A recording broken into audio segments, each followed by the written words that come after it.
देखिएगा, filter. Filter आपने नाम सुना होगा, जनरल लाइफ में, प्रैक्टिकल लाइफ में। फिल्टर हम लोग जो है हमेशा वैसे चीज़ों का फिल्टर करते हैं जो अनवांटेड होता है। ऑल ऑफ यू नो, है ना।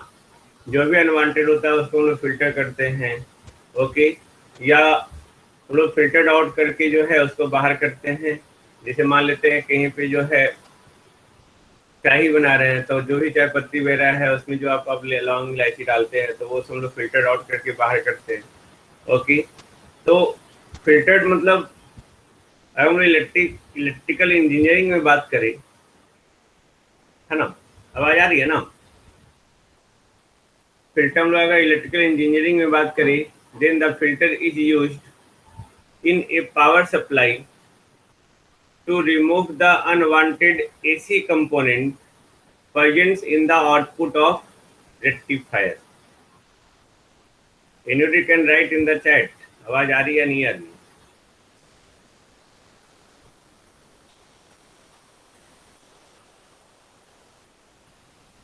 ओके।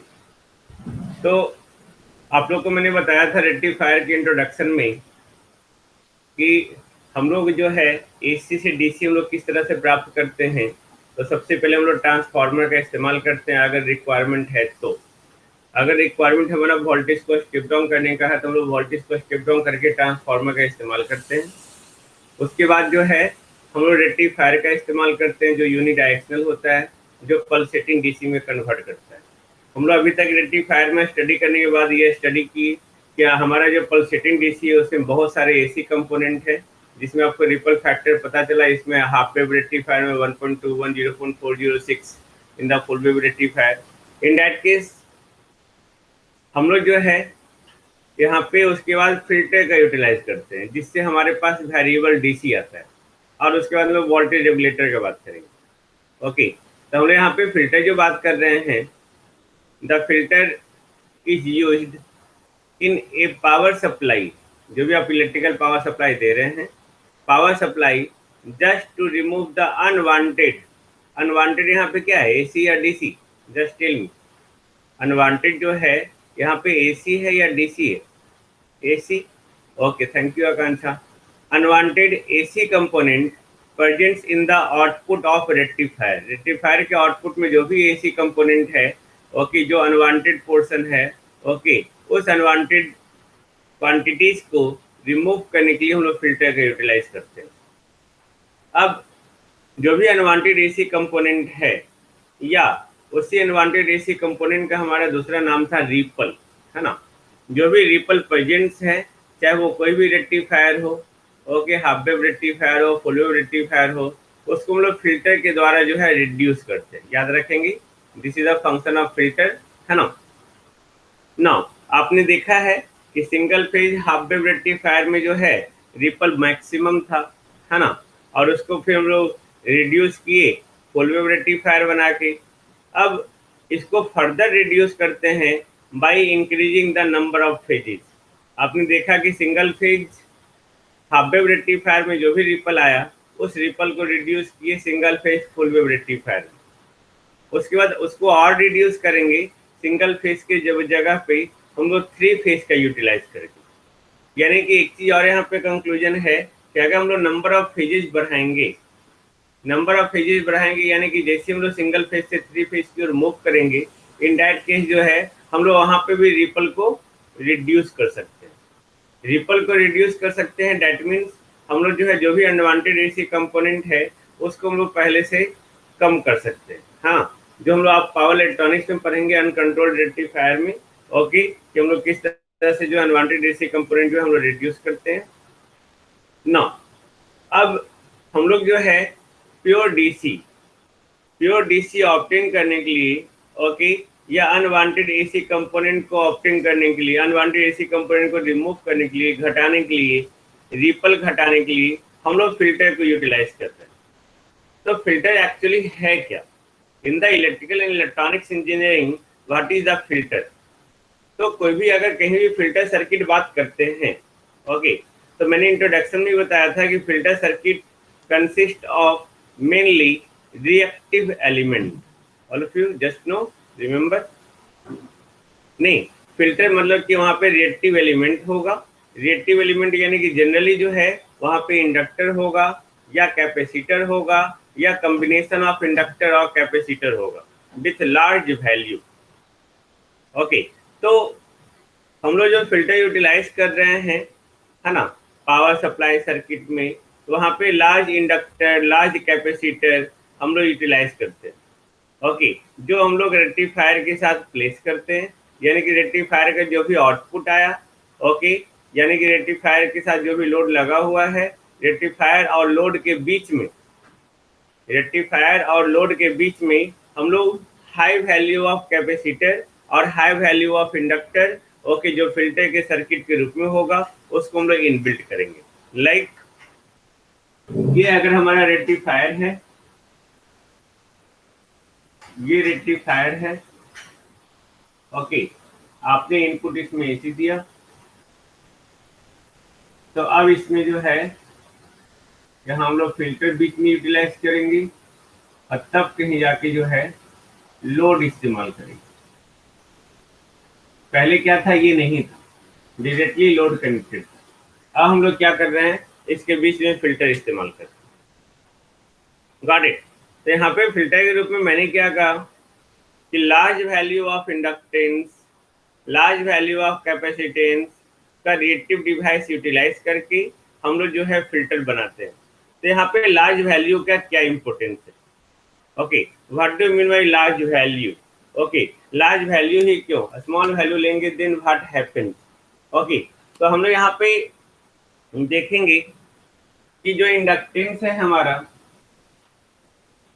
इंडक्टेंस यानी कि एल, कैपेसिटेंस मतलब सी, है ना। अगर हम लोग इंडक्टेंस का रिएक्टेंस निकालते हैं, रिएक्टेंस यानी कि एक्स, यानी कि XL equal to 2 pi F L लिख सकते हैं, जो हम लोग ओमेगा एल लिखते हैं, टेल में लिख सकते हैं, है ना। और कि F C equal to 1/2 pi F C, यानी कि 1 omega C, all of you know, just remember please. नहीं, हम लोग इसको लिख सकते हैं ना। ओके, नो, अब सबसे पहले ये डीसी को पास क्यों करता है ना, या डीसी के लिए कैसा बिहेव करता है, हम लोग ये देखेंगे। तो फॉर डीसी, डीसी में no any frequency, all of you know, है ना, कोई फ्रीक्वेंसी नहीं, that is constant in nature, no any cycle like that, है ना, कोई फ्रीक्वेंसी नहीं। तो फ्रीक्वेंसी नहीं यानी कि XL equal to 0, F equal to 0 होने के कारण, और ये एक्सी टेंस टू इनफाइनाइट, या इनफाइनाइट के बराबर ही लिख दो। नहीं, यानी कि इससे एक्सएल इक्वल टू 0, यानी कि एक्सएल इक्वल टू 0 ये बता रहा है कि कहीं पे भी अगर इंडक्टर होगा, कहीं पे भी इंडक्टर होगा, तो जो एक्स लिखते हैं हम लोग ओमेगा एल, मैंने बताया था कि X is equivalent to resistance, है ना, reactance is equivalent to resistance, okay, you can see, okay, both have the same units, okay, then in that case जो है, अगर यहाँ पे x का 0 वैल्यू हुआ तो हम लोग ये सोच सकते हैं कि इसका रिएक्टिव वैल्यू यानी कि रेसिस्टिव वैल्यू जो है वो 0 है, रेसिस्टेंस नहीं है, हाँ, रिएक्टिव वैल्यू 0 है। जब x 0 है यानी कि ये जो है इस यहाँ पे किस तरह से बिहेव करेगा, शॉर्ट सर्किट की तरह। एक्सएल 0 होने के कारण हम लोग लिख सकते हैं, टेल में, ओके, हम लोग लिख सकते हैं ये शॉर्ट सर्किट की तरह बिहेव कर रहा है। और कैपेसिटर कैसा बिहेव कर रहा है, एनीवन कैन राइट, कैपेसिटर कैसा बिहेव करेगा, ये एक्सी इनफाइनाइट हो गया, यानी कि एक्सी इनफाइनाइट हो गया तो जो कैपेसिटर है, ओके, इसकी एक्स का वैल्यू इनफाइनाइट हो गया, यानी कि ये कैसा होगा, ओपन सर्किट की तरह। नहीं, ये ओपन सर्किट की तरह, यानी कि आपको यहाँ पे अब याद रख लेना है कि डीसी के लिए, यानी कि इंडक्टर जो है डीसी को पास करेगा और कैपेसिटर डीसी को पास नहीं होने देगा। क्लियर है, इंडक्टर जो है डीसी को पास करेगा क्योंकि ये शॉर्ट सर्किट की तरह बिहेव कर रहा है, और कैपेसिटर जो है डीसी को पास नहीं होने देगा क्योंकि ओपन सर्किट की तरह बिहेव कर रही है। जैसे I equal to V Y X, okay, V equal to I X हम लोग लिखते हैं, है ना। तो ये शॉर्ट सर्किट की तरह बिहेव कर रहा है, तो ये इसके थ्रू करंट आप इजीली फ्लो करवा सकते हैं, मतलब इजी वे में, कोई अपोजिशन नहीं है वहां पे। बट ये ओपन सर्किट की तरह बिहेव कर रहा है, यानी कि ये जो है सर्किट को ही ओपन कर दिया। जब सर्किट को ही ओपन कर दिया है तो क्या वहां से डायरेक्ट करंट पास करेगा? Tell me. तो वहां से डायरेक्ट करंट नहीं पास करेगा, है ना। देन इन दैट केस जो है हम लोग बोल सकते हैं, याद रखेंगे फिल्टर में, that is very very important, okay, कि इंडक्टर जो है डीसी को पास करता है और कैपेसिटर डीसी को ओपोज करता है। ये प्योर इंडक्टर प्योर कैपेसिटर होगा तो ये पूरे डीसी को पास कर देगा। प्योर कैपेसिटर होगा तो ये डीसी को पास होने ही नहीं देगा क्योंकि फुल्ली ओपन से इनफाइनाइट और जीरो आ रहा है यहाँ पे, ओके। तो अगर रेक्टिफायर से डीसी को पास करवाना होगा हम लोग को इधर, ओके, तो हम लोग को इंडक्टर को सीरीज में जोड़ना होगा, तब तो डीसी पास करेगा ना। नहीं, सीरीज में जोड़ना होगा, ओके। और क्योंकि हम डीसी कहाँ जाना है? लोड के पास, ओके। तो यहाँ पे जो है अगर हम लोग पैरेलल में कैपेसिटर लगाएंगे तो डीसी को इधर से पास नहीं होने देगा, जो भी पास होगा सारा इधर से ही पास होगा। इससे एक चीज क्लियर है कि हम लोग जो है लोड के साथ पैरेलल में कैपेसिटर लगाते हैं या रेक्टिफायर के साथ और इंडक्टर को जो है हम लोग सीरीज में लगाते हैं। क्लियर है? फॉर डीसी याद रखेंगे, है ना। फॉर डीसी जो है इंडक्टर को हम लोग सीरीज में लगाएंगे सो दैट की DC passes easily through the inductor, but capacitor जो है हम लोग पैरेलल में लगाते हैं सो दैट की अपने थ्रू ये पास नहीं होने दे। तो अगर इधर से पास हो जाएगा तब ये वापस लौट जाएगा, यानी कि डीसी आगे जाएगा ही नहीं। Got it? तो यहाँ पे डीसी आगे जाए उसके लिए हम लोग क्या करते हैं, इसको पैरेलल में लगा सकते हैं। आई थिंक नो प्रॉब्लम, है ना। नाउ फॉर एसी, एसी के लिए हमारे पास क्या है कि एक्सेल जो है वो 2 पाई एफ एल। तो एक्सेल 2 पाई एफ एल है तो फ्रीक्वेंसी होगा एसी में। जब फ्रीक्वेंसी होगा और यहाँ पे एल का वैल्यू अगर लार्ज होगा तो जितना ज्यादा एल हुआ, है ना, जितना ज्यादा एल होगा, या हम लोग एक्सेल हम लोग यहाँ एल का वैल्यू बढ़ाते जाएंगे, तो जितना ज्यादा एल होगा तो एक्सेल हमारा क्या होगा? हाई होगा। यानी कि एसी को ये क्या करेगा? एसी को इंडक्टर क्या करेगा? ओपोज करेगा क्योंकि रिएक्टेंस का वैल्यू क्या है? ज्यादा है ना। एसी को वो ओपोज करेगा। वही अगर आप कैपेसिटर को देखेंगे 1/2 पाई एफ सी, यहाँ पे कैपेसिटर का वैल्यू ज्यादा, फ्रीक्वेंसी भी यहाँ पे, तो एक्सी का वैल्यू क्या होगा? घटेगा, है ना। यानी कि it behaves like the low reactance. कौन? कैपेसिटर। कैपेसिटर जो बिहेव करेगा वो लो रिएक्टेंस की तरह बिहेव करेगा और इंडक्टर जो बिहेव करेगा वो हाई रिएक्टेंस की तरह बिहेव करेगा। किस केस में? In the case of AC, AC के केस में। तो जो लार्ज रिएक्टेंस हाई रिएक्टेंस की तरह बिहेव कर रहा है वो, यानी कि हम लोग बोल सकते हैं कि अगर आइडियल कंडीशन होगा, ओके, तो ये ओपन सर्किट की तरह बिहेव करेगा, ओपन सर्किट नहीं होगा, है ना। यानी कि ये अपने थ्रू जो है एसी को ओपोज करेगा ना, उसके थ्रू पास नहीं चाहेगा कि इसके थ्रू पास हो। यही कारण है कि हम लोग एसी में यहाँ पे इंडक्टर सीरीज में लगा रहे हैं तो इसके थ्रू एसी ज्यादा से ज्यादा पास नहीं होगा, ओके। और कैपेसिटर हम लोग पहले में लगा रहे हैं तो हमको आगे एसी नहीं चाहिए, हमको लोड के क्रॉस क्या चाहिए? डीसी, है ना। तो लोड के क्रॉस डीसी चाहिए तो सारा का सारा एसी किधर से पास कर जाएगा? इधर, क्योंकि एसी के लिए क्या प्रोवाइड कर रहा है? Low reactance. I think no problem, just tell me. नहीं ना। यानी कि इससे कंक्लूजन निकला है सिंपल कि डीसी के लिए जो है आपका इंडक्टर शॉर्ट सर्किट की तरह बिहेव कर रहा है, यानी कि उसके थ्रू जो है डीसी इजीली पास करेगा, ओके। हम लोग बोल सकते हैं for the DC component inductor behaves as a short circuit and capacitor behaves as an open circuit. वही एसी कंपोनेंट के लिए जितना ज्यादा लार्ज होगा वैल्यू इंडक्टर का, यानी कि large inductor offer high reactance, तो जितना ज्यादा रिएक्टेंस होगा उतना ज्यादा एसी को वो अपोज करेगा, हाँ, और जितना कम रिएक्टेंस होगा उतना कम एसी को अपोज करेगा। वही आपका लार्ज कैपेसिटर जो आ रहा है उसके कॉरस्पॉन्डिंग जो है ये क्या कर रहा है, लो रिएक्टेंस बिहेव की तरह बिहेव कर रहा है, तो एसी को ये अपने थ्रू पास करवाएगा। क्लियर है? आई थिंक नो प्रॉब्लम, है ना? तो यहाँ पे इंडक्टर और कैपेसिटर का ही कहानी है यहाँ पे। सर सर ये हाई वैल्यू ऑफ जैसे ज्यादा हेनरी ले लिए, और इसमें इंडक्टर में ज्यादा हेनरी ले लिया और कैपेसिटर में ज्यादा फैराड का ले लिए कैपेसिटर, तो वो अपने आप जो भी करंट फ्लो होगा ऑटोमेटिकली डीसी लोड के द्वारा पास होगा। ऑटोमेटिकली मतलब क्या?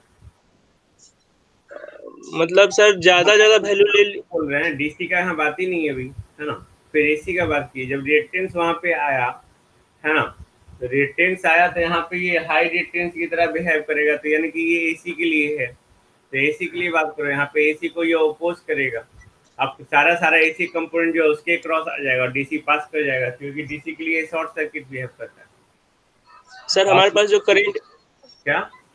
इनकमिंग करंट जो रहेगा सर, हमारे पास पल्सेटिंग डीसी रहेगा ना? हाँ, रेक्टिफायर तो से आउटपुट तो हमारा वही आ रहा है ना। सर तो पल्सेटिंग डीसी में जो उसमें मतलब लोड के क्रॉस डीसी ही जाएगा और बाकी सब एसी नीचे से चला जाएगा कैपेसिटर से। बाकी सब नहीं है ना, कम से कम जाएगा ना, कम से कम लोड के थ्रू जाएगा, पूरा फिल्टर्ड आउट थोड़ी हो रहा है। वेरिएबल डीसी आता है, यानी कि कुछ ना कुछ एसी फिर भी रह जाता है, तभी तो हम लोग उसके लिए हम लोग फिर से वोल्टेज रेगुलेटर लगाते हैं। ओके ये सर। ओपोज कर रहा है, ये फुल्ली ओपन थोड़ी हो जा रहा है, इसका वैल्यू हाई हो रहा है। यस ठीक है, इसका वैल्यू हाई हो रहा है, तो ये सिर्फ थोड़ा अपने अपने अक्रॉस ज्यादा से ज्यादा एसी कंपोनेंट को लाएगा, तो ज्यादा से ज्यादा लाने का मतलब ये थोड़ी होगा कि पूरा का पूरा ले आएगा। Okay, yes sir. वो यस कुछ वैल्यू को पास होने देगा, वही कुछ यस वैल्यू जो आएगा जिसके कारण वो वेरिएबल डीसी आएगा। Okay. Okay sir. Okay, now हम लोग अब टाइप्स ऑफ फिल्टर देखते हैं।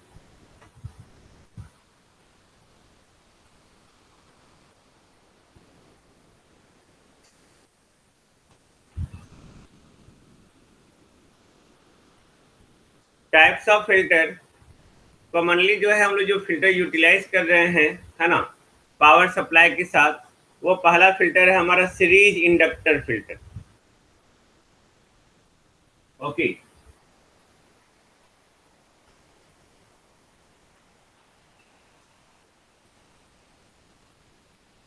सीरीज इंडक्टर फिल्टर, उसको हम लोग कहते हैं एल फिल्टर। ओके, क्योंकि यहाँ पे एल ही लगा हुआ है, एल फिल्टर मैंने बताया था सीरीज में लगाते हैं। दूसरा जो है हमारा वो शंट कैपेसिटर फिल्टर है।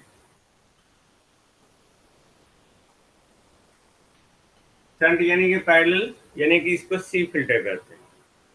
तीसरा जो है हमारा, ओके, लिखने की जरूरत नहीं है। ओके, तीसरा जो है वो चोक इनपुट फिल्टर है, चोक, सी एच ओ की, चोक इनपुट फिल्टर है, जिसको एल सेक्शन फिल्टर भी कहते हैं, एल सेक्शन। ओके, या एल सी फिल्टर भी कहते हैं। एल सेक्शन यानी कि इस तरह के शेप में होगा या इस तरह के शेप में होगा, तो आपको सीरीज में होगा तो इंडक्टर लगेगा और पैरेलल में होगा तो कैपेसिटर लगेगा।